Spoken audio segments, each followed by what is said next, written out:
सबसे पहले तो नमस्कार सभी को। होप सभी ठीक होंगे। और काफी टाइम बाद बात हो रही है। तो बिल्कुल स्पेंसर जी के साथ मैंने 2019 में काम किया था, जब इंजरी हुई थी। स्पेंसर जी थे और साथ में फिजियो ईशान था। तो काफी अच्छा रहा था, फिटनेस वगैरह काफी अच्छी हुई थी उस टाइम पे। तो वही था कि अभी जब स्टार्टिंग का जो एक टाइम रहेगा, ये कुछ महीने 2-3 महीने स्टार्टिंग के जो स्ट्रेंथ के ऊपर लगाने हैं, या फिर जो जहाँ पे जेवलिन की स्पेसिफिक ट्रेनिंग ज्यादा नहीं होगी, तो उसमें फिटनेस और स्ट्रेंथ के ऊपर ज्यादा फोकस करने के लिए ये शुरू किया था। और काफी अच्छा रहा। काफी चीजें कुछ इम्प्रूव की है, टेक्निक इम्प्रूव की है, जैसे क्लीन है और स्नैच है इन एक्सरसाइज की। तो काफी अच्छा रहा है। और बाकी तो अभी थ्रो वगैरह स्टार्ट हो गई है, स्पेसिफिक वर्कआउट स्टार्ट हो गया है।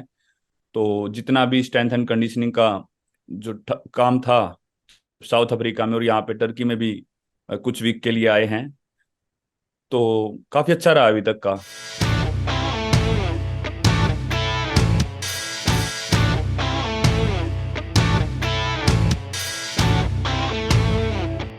उससे पहले ही कोशिश करेंगे कि भाई ऐसा कुछ होना है तो उससे पहले ही हो जाए। 90 मीटर मार्क या जो भी, मतलब सब कुछ अच्छा चल रहा है।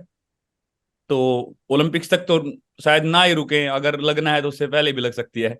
बाकी अच्छी हो रही है तैयारी, बढ़िया है।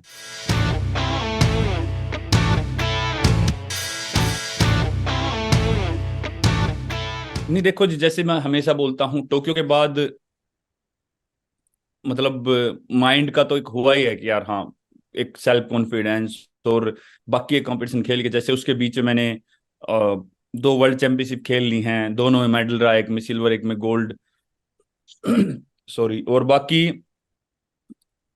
डायमंड लीग की ट्रॉफी जीती, और बाकी डायमंड लीग में भी अच्छी पोजीशन रही, अच्छे थ्रो भी किए। और एशियन गेम्स में दोबारा से गोल्ड जीता। तो ये चीजें, ये बीच में जो टोक्यो के बाद और पेरिस के बीच में ये चीजें ऐड हुई हैं, इनसे बहुत ज्यादा मतलब मुझे भी हौसला मिला है कि हाँ यार, अच्छे लेवल पे और अच्छे एथलीट्स के बीच में कर सकते हैं। ऐसा नहीं था कि टोक्यो में जीत लिया उसके बाद इतना अच्छा नहीं रहा। तो उस चीज ने काफी कॉन्फिडेंस दिया है। और बिल्कुल मेंटली ये चीज ऑटोमेटिकली मुझे पता है, और मेरे मेरे माइंड को भी पता है कि हाँ, ये सेकंड ओलंपिक्स है और टोक्यो में गोल्ड था, तो इस बार थोड़ा और मेंटली और फिजिकली प्रिपरेशन और अच्छे से करके जाएंगे। मतलब स्पेशल कुछ नहीं कर रहा हूँ माइंड की ट्रेनिंग के लिए, पर अंदर पता है मुझे कि हाँ, पेरिस में ये दूसरा ओलंपिक है। और वो मतलब अंदर अपने आप को खुद वो फील आ जाता है। और मेरा ज्यादातर टाइम ट्रेनिंग में और ओलंपिक्स के लिए तैयारी कर रहा हूँ, तो वो तो है ही। और फिजिकली बिल्कुल, बाकी जो टोक्यो से पहले की बात करें, जो भी कमी आती उस टाइम पे, जो भी लगता था, वो इस टाइम के बीच में काफी उन पे कोशिश की। बीच में इंजरी भी हुई और फिर उसके बाद ठीक होके compete भी किया, अच्छा भी किया। तो बैलेंस चल रहा है सब कुछ। मतलब एकदम ऐसा नहीं है कि सब कुछ एकदम ठीक हो गया। ये टाइम लग रहा है सब कुछ वो होने में। तो सब अच्छा चल रहा है। सबसे अच्छी बात है कि पॉजिटिव चल रहा है सब, मेंटली और फिजिकली सब अच्छा हो रहा है।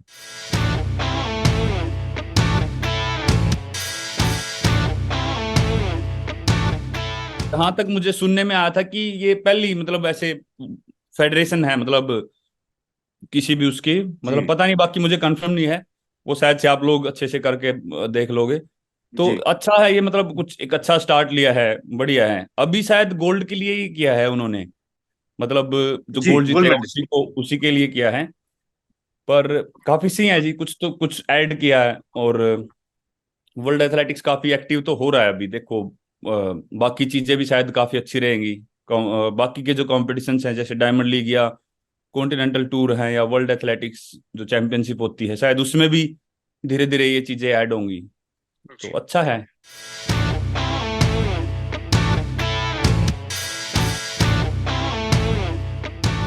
बहुत ही जरूरी रहते हैं जी। और मैं वही सोच रहा हूँ कि ज्यादा से ज्यादा 3 से 4 जगह पे मतलब compete करेंगे ओलंपिक से पहले। अच्छा रहेगा, मतलब एक बार थोड़ा वो दोबारा से वो फील आना, उन्हीं एथलीट्स के साथ compete करना। तो ये सार मतलब दोनों ही काफी अच्छे कंपटीशन है। और बाकी का भी हम, मैं कोच के साथ और टीम के साथ आपस में बात करके डिसाइड करके हम चूज कर लें कौन सा कंपटीशन और खेलना है। तो वही है कि डायमंड लीग है, कॉन्टिनेंटल टूर गोल्ड लेवल का कंपटीशन है, तो काफी अच्छे हैं ये दोनों ही। तो सभी जो जो ओलंपिक्स फाइनल में होने वाले हैं, तो होपफुली वो सभी इनमें भी खेलेंगे।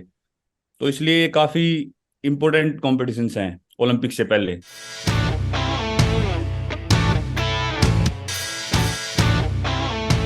पूछ रहे हैं ये ये। अच्छा है जी, मतलब अगर बात करें 90 मीटर्स की, तो ऐसे जो जब मैंने टोक्यो में भी compete किया था और पिछले सालों में भी compete कर रहा हूँ जिनके साथ, वो भी सभी 90 मीटर के ऊपर के ही हैं। तो जी। ऐसा कुछ ऐसी कोई नई बात नहीं है, तो मतलब compete कर ही रहे हैं ऑलरेडी, जो 90 मीटर क्रॉस कर रखा है। वही जैसे कि मैं हमेशा बोलता हूँ कि डिपेंड करता है कि आप उस दिन क्या कर रहे हो, मतलब उस दिन कितना डिस्टेंस कवर कर रहे हो। तो मतलब मैं तो एक्साइटेड हूँ, मैं तो मतलब बोलता ही हूँ कि हाँ, आपस में एक दूसरे को पुश करने का मौका मिलता है। जितने अच्छे थ्रोअर्स होंगे, जितनी दूर थ्रो करते होंगे, उतना ही अच्छा है। और फाइनली जो सबसे मेन चीज होती है वो यही होती है कि जब हम साथ में compete करें, उस टाइम पे कौन उस प्रेशर को, उस कंपटीशन की सिचुएशन को हैंडल करके वहां पे कौन सबसे अच्छा थ्रो कर पाता है, वो सबसे मेन बात लगती है मुझे, वो सबसे बड़ा चैलेंज होता है। तो वही है, इस बार मैक्स के साथ भी काफी कंपटीशन खेलने को मिलेंगे। पावर नूरमी गेम्स में उसकी ऑलरेडी हम्म।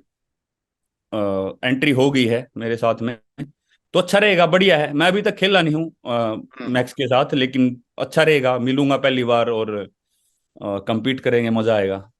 जी। कुछ तो है नीरज उसके भाई। लिए, काफी अच्छा थ्रो किया, मतलब इतने उसमें 10 मीटर, एब्सोल्युटली।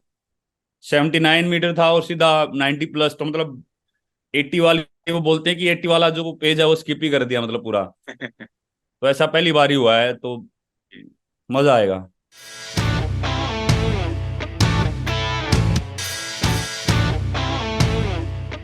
हाँ जी, वो तो मतलब अभी जनवरी की बात है। जी। काफी अच्छा लगा था।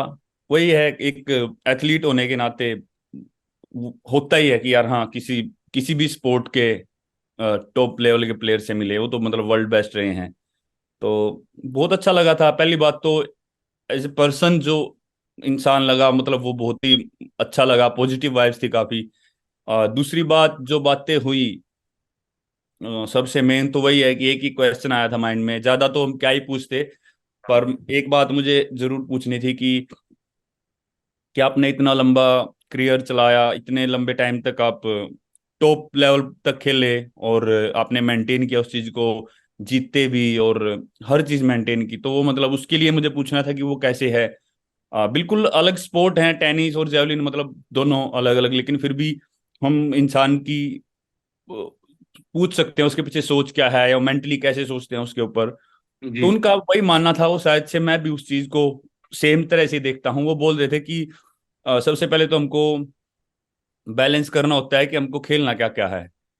हम बहुत ज्यादा भी नहीं खेल सकते, उसमें बहुत ज्यादा ट्रैवल करना पड़ेगा, ट्रेनिंग कम होगी, और हम अपने बॉडी को जो है वो खेल लेंगे, मतलब अगर ट्रेनिंग नहीं होगी, अगर हम सिर्फ खेलते रहेंगे, तो उसमें ज्यादा इंजरी होने के चांसेस हैं, और ज्यादा थकेगी भी, फिर ट्रैवल करना है।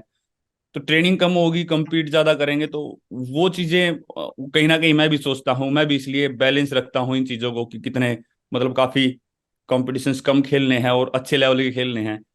तो वही चीज थी, और बाकी तो वैसे अच्छा लगा। नॉर्मल बात हुई कि आपको इंडिया, आप कभी आए हो इंडिया, इंडियन खाना आपको पसंद है क्या, तो वो बोल रहे थे कि इंडियन खाना हमेशा मेरे टॉप 5 में रहता है। तो वही नॉर्मल बातें, तो काफी अच्छा लगा।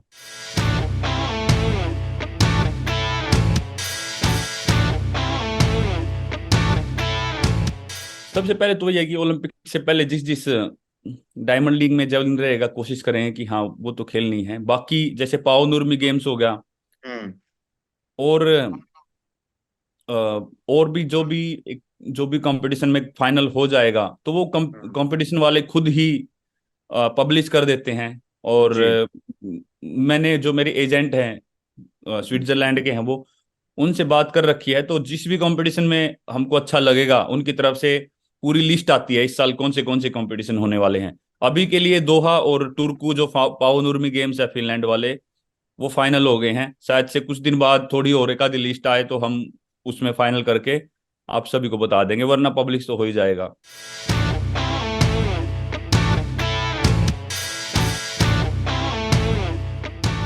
बिल्कुल जी, ये तो बहुत बड़ा मतलब एक ड्रीम कम ट्रू। जैसे अगर इंडिया मतलब ऐसे पोडियम पे एक नहीं दो खड़े हैं, या फिर दो से ज्यादा भी हो तो क्या मतलब, वो तो और भी बेस्ट है। अगर ऐसा हो पाए तो मतलब, एशियन गेम्स में तो हुआ, लेकिन जी। अगर ओलंपिक्स में ऐसा कुछ हो पाया तो वो तो बहुत ही मजे वाली बात होगी, और एक अलग ही लेवल की सेटिस्फेक्शन होगी मतलब सभी के लिए, मुझे लगता है सभी इंडियंस के लिए।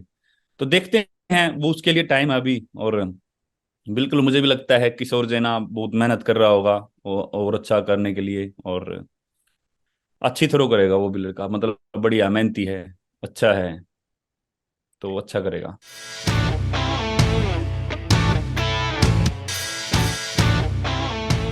नहीं, सबसे पहले तो वही होता है कि ट्रेनिंग तो बेस्ट पार्ट है ही, मतलब ट्रेनिंग से ऐसे नहीं लगता कभी भी कि बहुत ज्यादा बोर हो गए, मतलब वो उसमें तो मजा आता ही है, वो तो कहीं ना कहीं।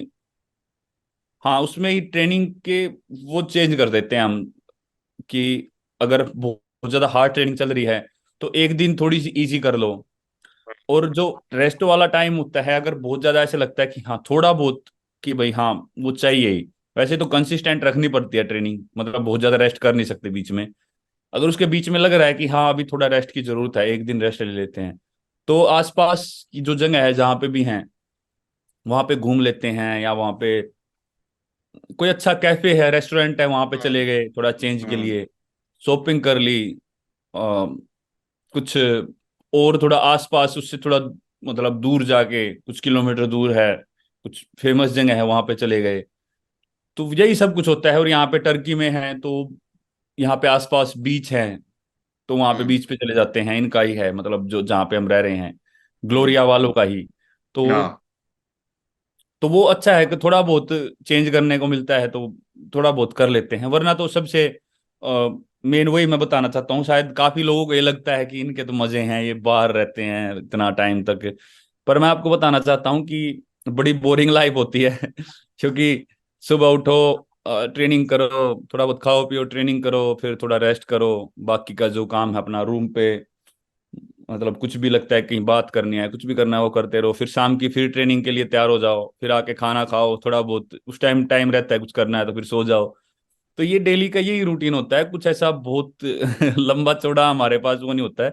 अगर मैं आपको बताऊं तो जैसे अब मैं साउथ अफ्रीका में भी था या यहाँ पे भी हूँ, तो मुझे मतलब मैं ऑलमोस्ट 2-3 महीने रहा था वहां पे भी, तो ऐसा बहुत ही कम हुआ था, क्या पता 3-4 वीक में हम उस सेंटर से बाहर निकले। वरना तो वो एक लाइन बंदी होती है हमारी कि हॉस्टल है, डाइनिंग हॉल है, और ट्रेनिंग है, मतलब ट्रैक है या जिम है, तो वो उस लाइन में वही हमारा वो वही मैप रहता है पूरे 1-2 महीने के लिए। तो ये सब कुछ है। ऐसा नहीं है कि मुझे मतलब बाहर जाना या वो सब कुछ चीजें पसंद नहीं है, लेकिन सच बताऊं तो टाइम ही नहीं मिलता है। एक संडे मिलता है पूरा, पूरे वीक में जो हमारा फुल डे रेस्ट होता है, उस दिन भी अगर ट्रीटमेंट वगैरह है, कुछ ईशान भाई को कुछ करना है ट्रीटमेंट, तो वो दिन भी बुक हो जाता है। पर संडे का रेस्ट का मतलब है कि फुल रेस्ट, मतलब बॉडी को पूरा एक दिन मिला है रिकवरी करने के लिए, थोड़ा बहुत वो हो जाता है।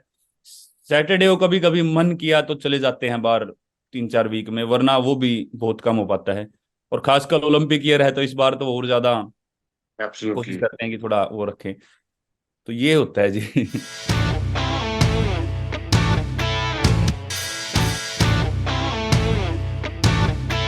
मीडिया के लिए तो बस यही है कि आप लोग हमेशा ही, जैसा मैं हमेशा बोलता हूँ, कि आप लोग अच्छे से ऐसे ही एथलीट्स की स्टोरी को लोगों तक पहुंचाते रहें अच्छे से, ताकि उनको मतलब पता लगे एथलेटिक्स के बारे में भी कि कैसा क्या है, क्या चल रहा है।